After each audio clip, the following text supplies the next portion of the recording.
Howdy folks, my name is Reddy Apco, and welcome back to part number 13 of Let's Play Super Mario 64. In this part, we have already tackled Bowser in the Fire Sea, which is going to be the hole in the ground there. I'm going to be splicing in that footage that I recorded from the last episode, hopping in here now. Alright, so I'm not 100% sure if this is going to end up at the beginning of the video, or at the no, it is going to end up at the very beginning, so this is going to be after me saying, howdy folks, welcome to part number 13, I bet, and you've already heard that in probably that exact tone already, and so now I'm repeating myself mysteriously. It's because I'm recording this right in the middle of Dire Docs, because it is something that you actually have to do, and it is something that I will mention, and I figured that for the sake of the video editing, that I would actually just edit the level together as is, and I've actually probably explained that in what is now going to be the last part, so you're really hearing me twice, it's really exciting. I'm sorry, I don't think these things out in advance. I'm going to have to cut that out. That was some horrendous sneezing. I don't think I've ever actually sneezed on recording since I have restarted doing this. As I was saying, I thought that editing the levels together would be more convenient from a watching perspective. It's going to be kind of weird for how you have to actually progress through the game, and I've tried to keep as close to the actual game progression as possible, but it is at this point that you have to do Bowser's Fire Sea before you actually finish Dire Docs, and at least if you want to do Dire Docs in order. There are a couple of stars that you can just see in the stage that, with our available powers, you can certainly collect now, so if you are playing along, like I like to always imagine the perspective of someone who's playing along for the first time. I think that's the most fun way to, like, format the way that I talk to you guys, the viewers, I guess. I'm not 100% sure if that's the right approach to take, especially with older games like this where people have most likely played them before, but I always want to be looking out for someone who's just looking for, you know, help and education. And as a matter of fact, I looked at my metrics, and putting the star title, or the star titles, I guess, the name of each star in the description with the timestamps has actually gotten me at least one click. I think it was literally one click from a search. But hey, you know, those are metrics that will help me out in the long run, so I'm pretty danged happy that that idea actually panned out. So, yeah, I just hope that I don't come across as too... I did get a comment that I was coming across as like it's a tutorial, like I'm just walking you through how to do it, and I can certainly see from a certain perspective where it comes across as much more tutorial-like than... See, the specific phrasing that he used, though, that kind of confused me was that it is less Let's Play-like for being like that, but then... I don't know, maybe I just have an old-fashioned idea of what a Let's Play is. I mean, at this point I'm an internet boomer compared to the age of... To be fair, the age of a lot of people that are still making videos, it's going to skew towards a slightly younger demographic, I would imagine. You know, people that have that sort of free time. I know that when I was going to school, you know, you get all your homework done and then you record for 4 hours straight. Can't really do that with a job and, you know, stable income anymore. So... I totally get all of that, basically. That's all I'm saying, is that I have complete understanding of all things in the universe. I'm actually an omniscient being who's just playing Super Mario 64 for mild entertainment. I'm sorry that you had to find out this way. I didn't mean to drop this bomb on y'all so early. I was hoping to save it a couple years into the channel's lifetime, but yeah, as it turns out, I am indeed all-knowing. It's very similar to how a genie works. It's cursed knowledge. It's all cursed. Everything in there, 100% cursed. Would not touch it with 1,000-foot pole. Okay, this is going to give me a 1-up, but what I actually really want is some coins, because what is going to be coming up is a Bowser fight.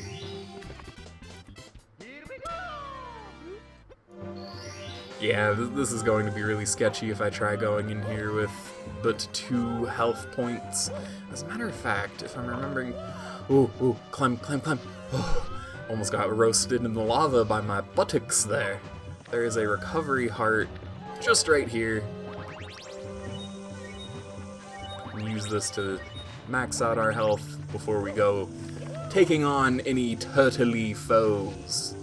And indeed... we have a passageway that might be leading us towards another boss fight. Okay, I won't hold you in suspense any longer. We've got Bowser in the fire sea. In fact, if you hit pause, Bowser in the fire sea, so no spoilers here. We know what's going on. In fact, it'll be the title of the episode. What am I even talking about? Who am I? I'm a goof, that's who. Pestering me again, are you, Mario? Can't you see that I'm having a merry little time making mischief with my minions? Now, return those stars. My troops in the walls need them. Wahaha! How about I don't do that, and how about we fight you instead with a slightly new mechanic? Now when Bowser jumps onto the platform, he's going to cause an earthquake, as you can see there. He also now has the ability to teleport at will, which is an incredible power that you could use realistically to kill Mario instantly, but Bowser's not a very smart foe if we have any RPG text to go by. He's really not quite that bright of a guy. He has charisma, certainly. I mean, he has an entire army of minions that are totally willing to serve him with basically no pay, no recompense. Kind of treats them all like slaves. In fact, now that I'm thinking about it, it might just be an army ruled by fear. They're just terrified that Bowser's going to eat them one day or something. Okay, I seem to be having trouble. There we go. Or I can just completely miss my dive into the tail. There we go. We have grabbed a turtle by his tail, and hopefully I can get this swing on the very first try. I feel like that was really close, actually. That was a really close throw. Do a jump when he lands back on the platform so we don't get stunned by or anything by the platform shifting about. And nope, can't grab the tail on the rebound, most unfortunately. Ooh, just missed it again. This is really actually very tricky. Oh, okay. Can't get hit again. Can't get hit by the teleport. Can't get hit by the fire, or else I will lose all the progress that I've made, and I will have to go back and do everything in this level again. Okay, grabbed him by the tail. Yeah, pretty easy. Pretty easy when you only have to throw him 2 feet, huh? Thankfully, you only have to throw him into one bomb again for the second boss fight. No multiple hits here yet. Whoa, can it be that I've lost? The power of the stars has failed me. This time. Consider this a draw. Next time I'll be in perfect condition. Now, if you want to see your precious princess, come to the top of the tower. I'll be waiting. Gwahaha! Like any good supervillain, he is keeping the princess at the very top of the tower, locked behind multiple keys, the second of which is now in Mario's back pocket. I wonder where this could lead.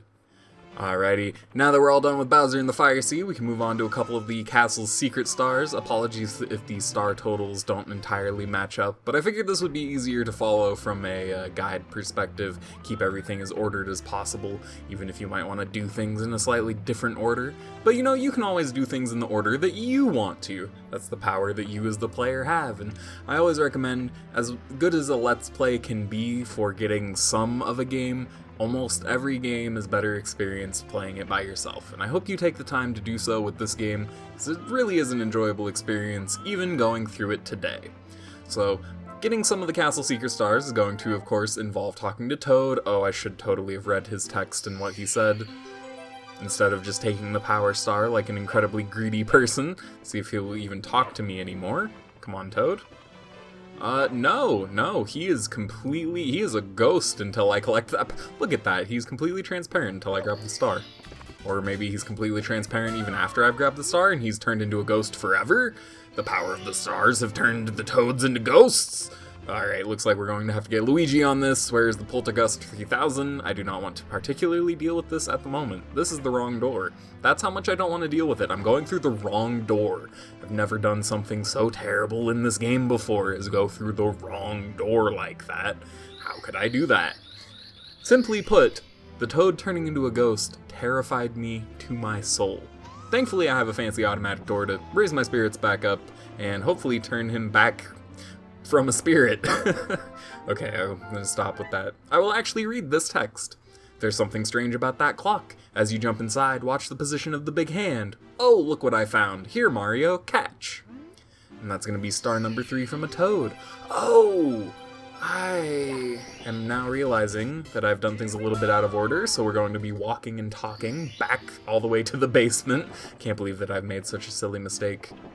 Actually, I think it'll be more efficient. Let's go ahead and grab this power star first. We've got one other secret star that we can grab in the castle. Technically 2 left, and that is it. And then we've just got to complete the other 5 courses, and we will be ready to take on Bowser. I hope you guys are super excited. So here's one of the castle secret stars. We have landed in the clouds with a wing cap box at our disposal. Can't imagine what we're supposed to do here. So there are 8 red coins in the clouds here, and we've got to do our best to collect all of them. This is a lot easier than the actual wing cap course, simply put because you have solid ground that you can actually land on. So the way that this course is... Oh, that was interesting. I had no idea that you could ground pound through those to activate them. That is actually really fascinating. This course is actually really easy because the very lowest platform, the one I'm standing on right now, is the one that has our bob-omb buddy on it, and a cannon. And if you recall our experience with the cannon and the wing cap before, basically offers us infinite flight and infinite height. So let's hop on in, see if we can't get those other 4 red coins in this here stage, why don't we? Alrighty, I'm gonna shoot very, very high because like I said before, you can manage to get quite a bit of height off of this, and our goal is going to be over here at this cannon platform. So we want to open the cannon first, fly into the higher cannon, and this is going to allow us... Oh goodness, I probably should have refreshed my wing cap actually before I went on and did something so dangerous. Oh man, this is going to put me in an unfortunate place. Yep. Well, okay, this is actually going to save us a little bit of walking because we can re-enter the castle's basement a little bit easier from down here, but I apologize. No, again, gotta remind myself. I'm sorry that I have to remind myself verbally on a frequent occasion, but gotta remind myself not to apologize so much because nobody really is that miffed that I gotta walk back to the basement. Something that had to be done in the first place anyways. So, in the end, I think it all works out. I think it actually works out to our benefit. Maybe not necessarily to our benefit, but it works out better than it could have otherwise. So we're going back to the basement. We're going back into this section of the basement specifically, the one that has lethal and shifting sand lands, lethal lava and shifting sand lands. And we're going to catch our bunny friend again. I actually remembered that this guy has 2 stars that he can give you in total. The first one is available after you have 15 first, and then 50 he will have another one for you.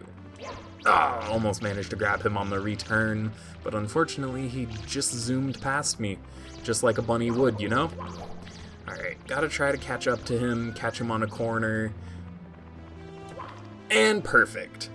And he's gonna say, no, not you again, I'm in a great hurry, can't you see? I've no time to squabble over stars, here, have it, I never meant to hide it from you. It's just that I'm in such a rush, that's it, that's all, now I must be off, ow, let me go. You know, you'd think if he was in such a rush that he would actually remove himself from the castle basement, perhaps? Toad, I didn't even try to talk to you. I appreciate the pep talk, though. Thank you very much. I'm going to collect this star, and I'm going to meet you guys back up in the very tip-top of the tower here, where we're going to try that other secret star once again.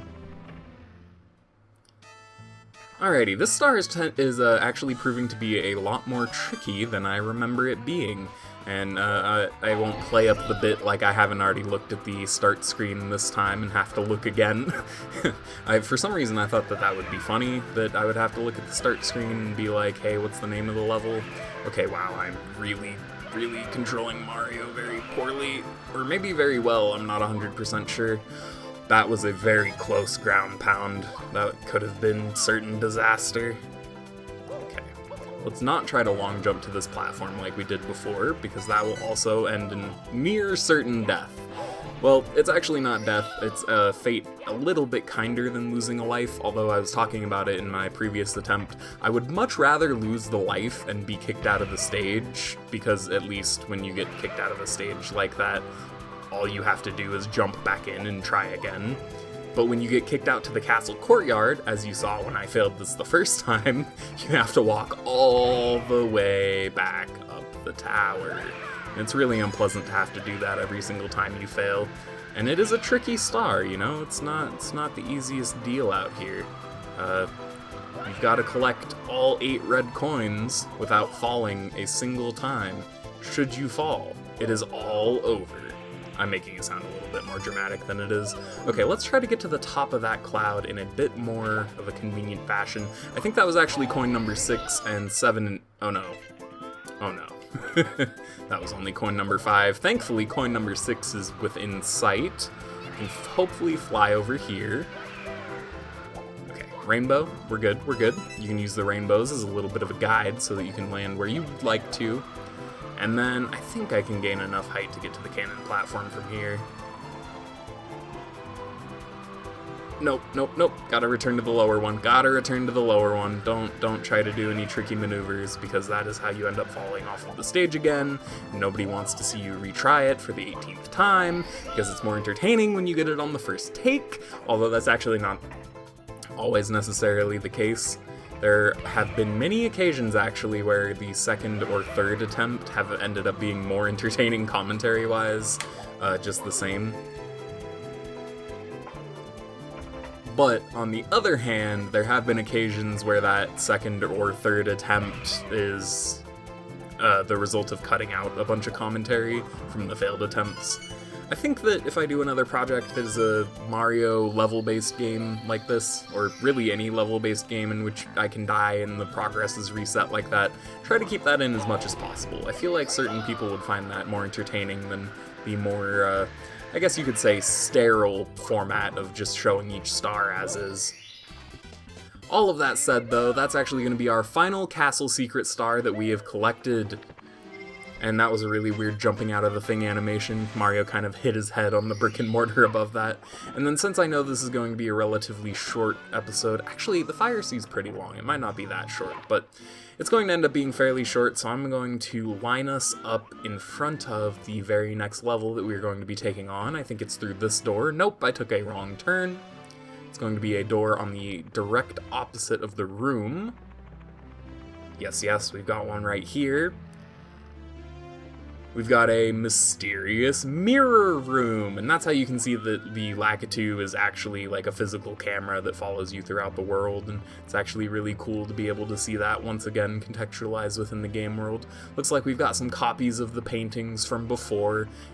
This is a new one I don't think we've seen yet with the 2 Goombas, but we did see it in that room with the wrong turn. We will be seeing what this means in a short bit after this, I forget the order of the last 5 courses, if I'm being perfectly honest. I just know the one I'm in front of is course number 10. We've got bob-omb battlefield, and a mystery that will be held on to for the next part, which is going to be part number 14. My name is Reddy Opko. I hope you guys have enjoyed this part so far. If you have, then I urge you to like, share, and subscribe. Those things all help my metrics out very immensely, and trust me, my appreciation comes from the very bottom of my heart when you do those things. I really appreciate all of you guys for being viewers, and I hope you stay tuned for part number 14. I'll be seeing all of you folks then.